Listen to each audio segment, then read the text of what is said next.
السلام علیکم دوستان عزیز. امروز ما برای کودکانم خیلی لباس نینجا تیار کردیم. کسی میخواد زکاس کنه با نامرای من زنگ زنه. نامر واتساپ ایمو 945 0202 سرش 92.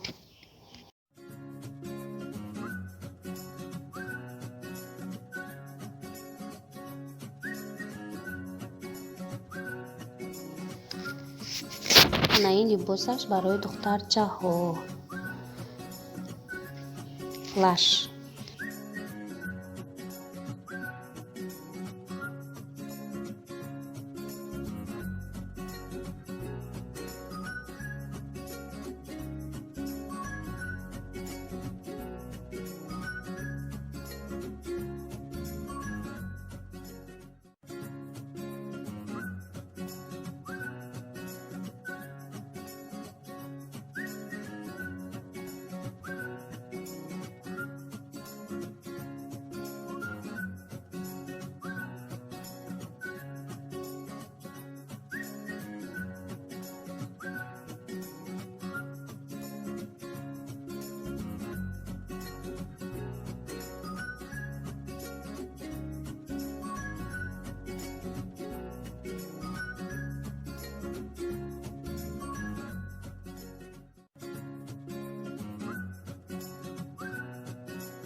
انا نینجا چایمو